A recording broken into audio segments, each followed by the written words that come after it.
السلام عليكم ورحمة الله وبركاته.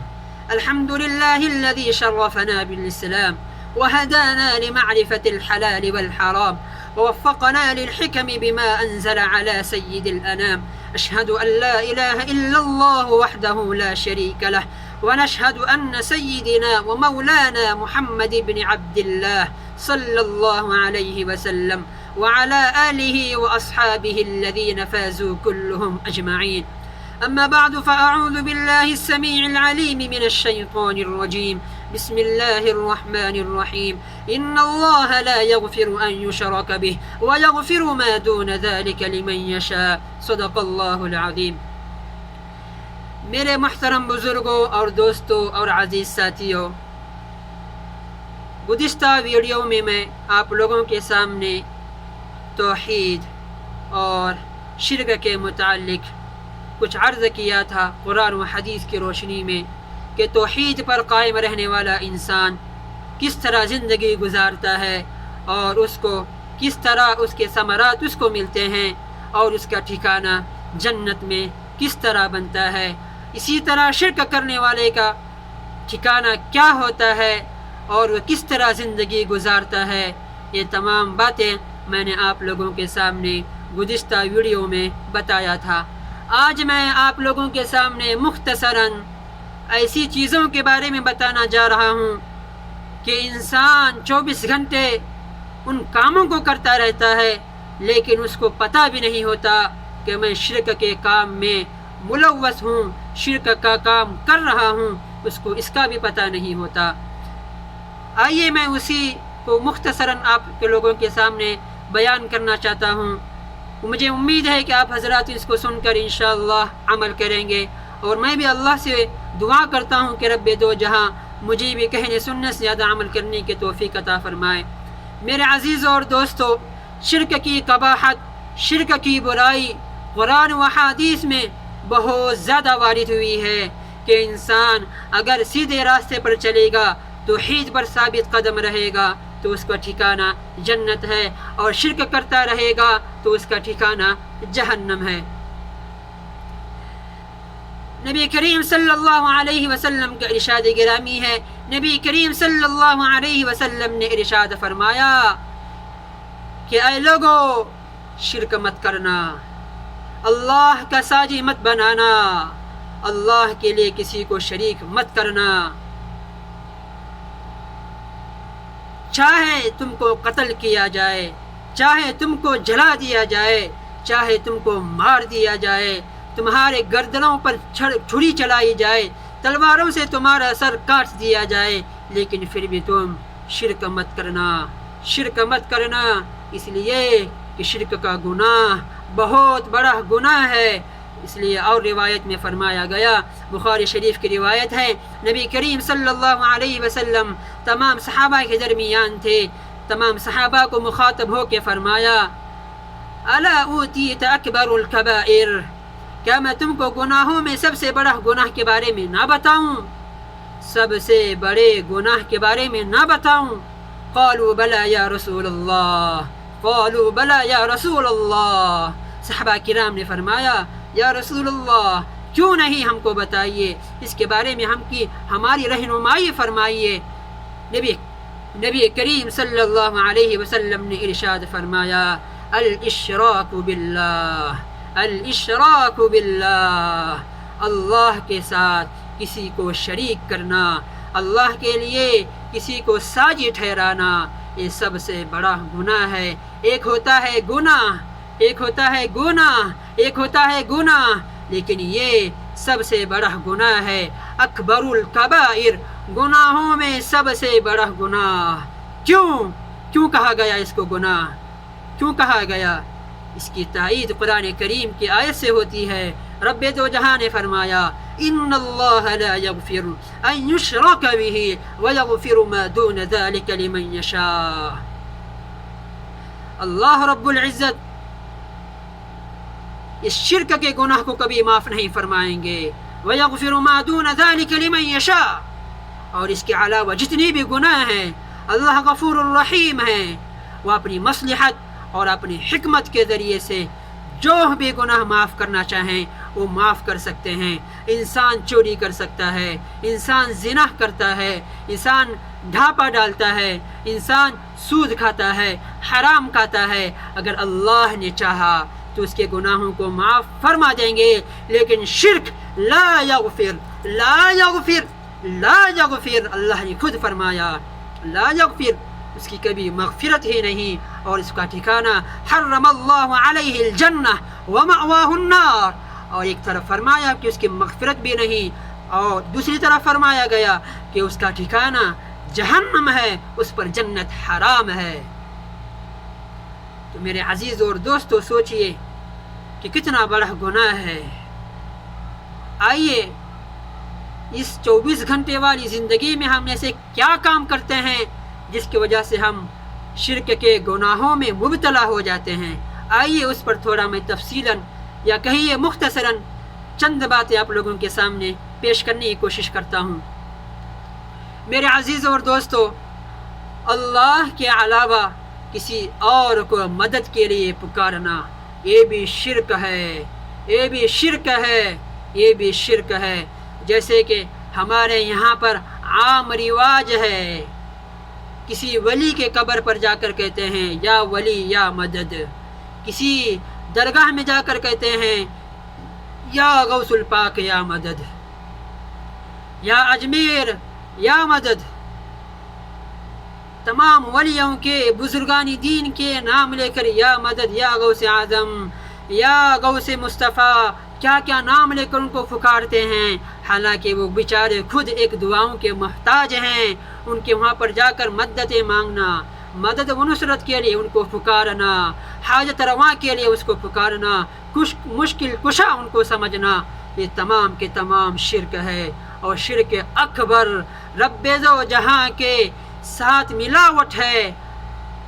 ہم کو تو اتنی بھی شرم آتی ہے، یا اللہ یا اللہ یا مدد، اے اللہ آپ کی مدد کے لیے ہے، ہم محتاج ہیں، ہم کو یہ کہنے کے لیے ہم کو شرم آتی ہے، لیکن یا غوث پاک، یا غوث پاک، یا غوث مصطفیٰ، یا اجمیر، یا فلاں تو فلاں تو فلاں، کیا کیا نام لے کر ہم پکارتے ہیں۔ ہم کو ذرہ برابر بھی اس کا احساس تک نہیں ہوتا کہ ہم کس طرح یہ نام لے کر، یہ پکار کر ہم اللہ کے عذاب کو دعوت دے رہے ہیں۔ یہ شرک اکبر ہے، اور یاد رکھو ان اللہ لا یغفر، اللہ رب العزت کبھی بھی معاف نہیں فرماتے۔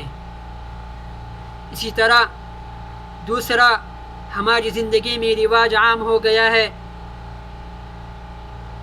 کہ انگوٹھی پہننا کسی کے نام کی، دھاگا باندھنا کسی کے نام کا، لیمو لٹکانا کسی کے نام کا، چپل لٹکانا گاڑیوں میں کسی کے نام کا، یہ بھی شرک ہے، شرک ہے، شرک۔ کیوں اس لیے شرک ہے؟ کیوں؟ اس لیے کہ انگوٹھی پہننا، کھڑا ڈالنا، اور اس کو یہ سمجھنا کہ میں فلاں کے مرید کے پاس سے لایا ہوں، فلاں شیخ کے پاس سے لایا ہوں، اور اس پر یہ عقیدہ رکھنا یہ انگوٹھی ہی میری مدد و نصرت کرے گی، یہ انگوٹھی ہی میری مدد و نصرت کرنے میں میری مددگار ثابت ہوگی، پریشانیوں کو ختم کرے گی، یہی میری حاجت روا بنے گی، یہی میری مشکل کشا بنے گی، یہی اسی کے لیے یہ عقیدہ رکھنا یہ شرک ہے، یہ شرک ہے میرے عزیزو، یہ شرک ہے۔ اسی طرح دھاگا پہننا، ارے کیا دھاگے کی حیثیت ہے میرے عزیزو، وہی دھاگا، وہی کپاس، خود انسان نے اس کو بنایا، اس کی پرورش کی، اس کو سجایا اور دکان میں لایا، بیکری کے لیے اس کو سجایا، سب کچھ کیا، اور انسان خود کی بنائی ہوئی چیز کو اس کو بناتا ہے اور اس کو پہنتا ہے، اور یہ عقیدہ رکھتا ہے کہ اس دھاگے کی وجہ سے مجھے بیماری نہیں آئے گی،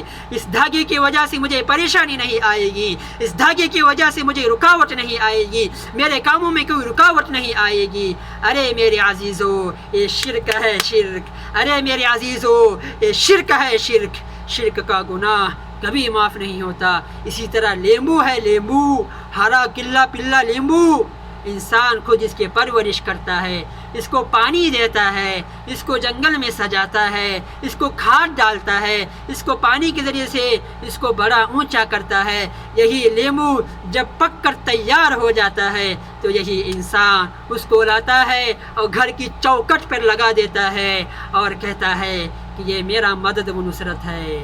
اسی کے ذریعے سے پریشانی ختم ہو جائے گی، وہ سوچتا ہے کہ اس کے ذریعے سے گھر میں برکت آئے گی، پریشانی ختم ہو جائے گی، مصیبتوں کا خاتمہ ہو جائے گا۔ ارے میرے عزیز، اسی لیمو کو تو نے بنایا ہے، اسی لیمو کو تو نے سجایا ہے، اسی لیمو کو تو نے جنگل میں پیرا ہے اور آج اسی کی تو پرورش کر رہا ہے، اسی کے سامنے تو منت اور حاجت رواں اسی کو سمجھ رہا ہے۔ میرے عزیزو، یہ شرک ہے، شرک ہے، شرک، اور شرک کا گناہ کبھی اللہ رب العزت معاف نہیں فرماتے۔ اسی طرح آج ہمارے گاؤں میں، ہمارے دیہاتوں میں یہ عام رواج ہے، ایک چھوٹا سا چپل رہتا ہے چمڑے کا، چھوٹا سا چپل رہتا ہے چمڑے کا، اس کو گاڑی کے نیچے ڈال دیتے ہیں تاکہ ایکسیڈنٹ نہ ہو جائے۔ ارے میرے عزیز، کہاں گئی تمہاری عقل، کہاں گئی تمہاری عقل سلیم؟ نبی کریم صلی اللہ علیہ وسلم نے جو طریقہ بتا کر گئے تھے وہ طریقہ کہاں گیا؟ ہم نے اس طریقے کا جنازہ نکال دیا اور دوسرے طریقے کو ہم اپنا رہے ہیں۔ یہ شرک ہے، شرک۔ اللہ رب العزت مجھے بھی اور آپ کو ان تمام شرک کے کاموں سے اپنے حفظ و امان میں رکھے۔ اسی طرح ہماری زندگیوں میں پائے جانے والا ایک شرک، اللہ کے علاوہ قربانی کرنا۔ اللہ کے علاوہ قربانی کیسے؟ جیسے کہ درگاہوں میں جا کر، مندروں میں جا کر ولی کے نام کا قربانی کرنا، بزرگ کے نام کی قربانی کرنا، بکرا کاٹنا اور مرغی ذبح کرنا، یہ تمام کے تمام غیر اللہ کے نام پر چڑھایا ہوا شرک ہے اور اس کا کھانا بھی حرام ہے۔ اور یہ تمام کے تمام کہہ دینا کہ یہ بزرگوں کے نام پر ہے یا اللہ کے لیے ہے۔ اے میرے عزیز، حالانکہ اس پر اللہ کا نام لے کر ہی کیوں ذبح نہ کیا جائے، لیکن یہ کس کے عقیدے کے ذریعے سے کر رہا ہے؟ یہ چڑھا کر اس کے نام کا ذبح کر رہا ہے، اس لیے یہ بھی شرک ہے۔ اس کے علاوہ اللہ کی قسم کھانا، اللہ کے علاوہ قسم کھانا، یہ بھی شرک ہے۔ جیسے کہ ہمارے یہاں پر عام رواج ہے، باتوں باتوں میں قسم کھائی جاتی ہے، ماں کی قسم، ابا کی قسم، بزرگ کی قسم، ولی کی قسم، ولی پیر کی قسم، مرشد کی قسم۔ ارے میرے عزیز، کیا ہے یہ قسم؟ قسم کھانا ہو تو اللہ کی کھاؤ اور اس وقت کھاؤ جب سامنے والے کو کسی بات کا یقین نہ ہو رہا ہو، اس وقت کھاؤ۔ لیکن باتوں میں ہم نے قسم کے بھی جنازہ نکال دیا، اور ماں کی قسم، باپ کی قسم، خاندان کی قسم، دادا کی قسم، پردادا کی قسم، ولی کی قسم، غوث کی قسم، پیر کی قسم، مرشد کی قسم، یہ بھی ایک شرک ہے، شرک، یہ بھی شرک ہے۔ بچو ان کاموں سے۔ اللہ رب العزت ان تمام کاموں سے مجھے اور آپ کو اپنے حفظ و امان میں رکھے۔ اسی طرح اللہ کے علاوہ کسی اور کے سامنے جا کر دعا مانگنا، کسی ولی سے دعا مانگنا، کسی پیر سے دعا مانگنا، کسی درگاہ کے پاس جا کر دعا مانگنا، سجدہ کرنا، یہ بھی تمام کے تمام شرک ہے۔ ہاں، یہ الگ بات ہے کہ کسی بزرگان دین سے کہنا کہ میرے لیے دعا کرو، میرے لیے دعا کرو، ہاں یہ کہہ سکتا ہے، لیکن جا کر ان کے سامنے ماتھا ٹھیکنا، ان کے ہاتھ چومنا، ان کی پیشانی چومنا، ان کے سامنے سجدہ کرنا، ان کو اللہ کے ساتھ شرک ٹھہرانا، ساجد ٹھہرانا، یہ تمام کے تمام شرک ہے میرے عزیزو، شرک ہے۔ اسی طرح ریاکاری کے لیے کوئی کام کرنا، یہ بھی شرک ہے۔ نبی کریم صلی اللہ علیہ وسلم نے فرمایا الریاء شرک، ریاکاری شرک ہے۔ من صلی یراوی، من صلی یراوی، من صلی یراوی، نبی کریم صلی اللہ علیہ وسلم نے ارشاد فرمایا جس شخص نے دکھاوے کے لیے نماز پڑھا اس نے شرک کیا۔ من صوم یراوی، جس شخص نے دکھاوے کے لیے روزہ رکھا اس نے شرک کیا۔ من صدق یراوی، جس شخص نے صدقہ کرنے کے لیے، ریاکاری کے لیے صدقہ کیا اس نے شرک کیا۔ تو دیکھو آج کا ہمارا ماحول ہے، انسان پیسہ دیتا ہے، فقیر کو ہیلپ کرتا ہے، مسکینوں کو کھانا کھلاتا ہے، لیکن اس کے دل میں اگر یہ نیت ہے کہ لوگ مجھے بڑا کہیں گے، مالدار کہیں گے، سخی کہیں گے، دنیا کا امیر کہیں گے، اگر اس کے اندر یہ دل کے اندر نیت ہے تو یہ بھی شرک ہے۔ صدقہ اللہ کے لیے کیا جاتا ہے، روزہ اللہ کے لیے رکھا جاتا ہے، سجدہ اللہ کے لیے کیا جاتا ہے، رکوع اللہ کے لیے کیا جاتا ہے، تمام کے تمام جو بھی کام ہیں وہ اللہ کے لیے کیے جاتے ہیں۔ لیکن اگر کسی نیک کاموں میں ریاکاری بھی ہے، اگر اس کے اندر یہ خوف ہے کہ لوگ مجھے نمازی کہیں گے، زکوٰۃ دینے والا کہیں گے، صدقہ دینے والا کہیں گے، یہ بھی تمام کے تمام شرک ہے میرے عزیزو، ان کاموں سے بچنا چاہیے۔ اسی طرح کسی چیز پر نشانی لگوانا، جیسے مثلا ہمارے یہاں پر تو یہ عام ہے کہ جب کوئی بچہ پیدا ہو جاتا ہے تو اس کے پیشانی پر ٹکا لگایا جاتا ہے کالا سا، اسی طرح گال پر یہاں پر تمام ٹکا لگایا جاتا ہے۔ پوچھنے جانے پر کہا جاتا ہے کیوں لگائے میرے بھائی؟ تو کہا جاتا ہے کہ نظر نہ لگے۔ ہے نظر، ارے جس خدا نے اس کو 9 ماہ 9 دن تک پیٹ میں رکھا، کبھی کسی کے نظر نہیں لگنے دیا، جب اس بطن نے سے باہر نکالا، اس پیٹ سے باہر نکالا، تو تم کہتے ہو کہ تم اس کو نظر لگے گی؟ جب پیٹ کے اندر تھا تو تم نے کیوں نہیں ٹیکا لگایا؟ کیوں نہیں ٹیکا لگایا تاکہ وہاں پر بھی نظر نہ لگ جاتی؟ ارے میرے عزیزو، یہ تمام عقائد غلط ہیں، یہ تمام کے تمام راستے تم کو گمراہی کے راستے پر لے جا رہے ہیں۔ اسی طرح بچوں کو یہ کنڈے پہلانا، اسی طرح پاؤں میں دھاگے باندھنا، یہ تمام کے تمام شرک ہے۔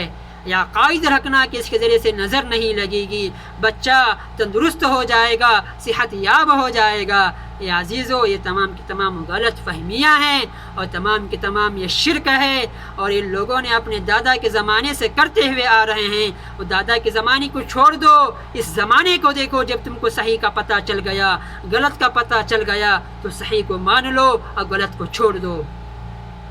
اسی طرح ہمارے یہاں پر بدشگونی نکالنا، جیسے کہ کوئی فلاں آدمی جا رہا تھا راستے پر، تو راستے میں سے وہ بلی نے راستہ کاٹ دیا، کہتے ہیں بلی نے راستے سے گزری تو کہتے ہیں کہ بلی نے راستہ کاٹ دیا، کام ختم، کام جھپ ہو جائے گا۔ دیکھو میرے عزیزو، یہ بھی شرک ہے۔ کیسے کام ٹھپ ہو جائے گا تمہارا؟ جو اللہ روزی دینے والا ہے وہی تمہاری حفاظت کرنے والا ہے بلی کے چلے جانے سے۔ اور اسی طرح کسی کی بھی غلط فہمی کی وجہ سے اپنے عقائد کو خراب مت کیجیے، شرک کے گناہوں میں ملوث مت ہو جائیے، ان کاموں کو کریے براہ اللہ کے واسطے جو اللہ اس کے رسول نے قرآن و احادیث میں بتائے ہیں۔ اپنے اس غلط عقائد کو چھوڑ دیجیے جس کا قرآن و حدیث میں کوئی بھی ثبوت نہیں ملتا ہے۔ میرے عزیزوں، بس اس مختصر سے 24 گھنٹے والی زندگی میں اگر ہم اپنی نظر دوڑائیں گے تو ہم کو صاف طور سے ان تمام میری باتوں کا خلاصہ آپ کو نظر سامنے آ جائے گا کہ ہم کس طرح زندگی گزار رہے ہیں۔ انشاءاللہ پھر میں آگے شرک کی قسمیں کیا ہیں یہ تمام میں آپ لوگوں کے سامنے مختصراً پیش کرنے کی کوشش کروں گا۔ اللہ رب العزت سے دعا کرتا ہوں کہ رب دو جہاں مجھے بھی اور آپ کو بھی اس راستے پر چلائے جس راستے پر اللہ اس کے رسول نے ہماری رہنمائی فرمائی ہے، اور جس سے اللہ اس کے رسول راضی ہوتے ہیں۔ ان کاموں سے ہم کو اپنی حفظ و امان میں رکھے جس سے اللہ اس کے رسول ناراض ہوتے ہیں۔ اللہ رب العزت مجھے بھی اور آپ کو بھی کہنے سننے سے زیادہ عمل کرنے کی توفیق عطا فرمائے۔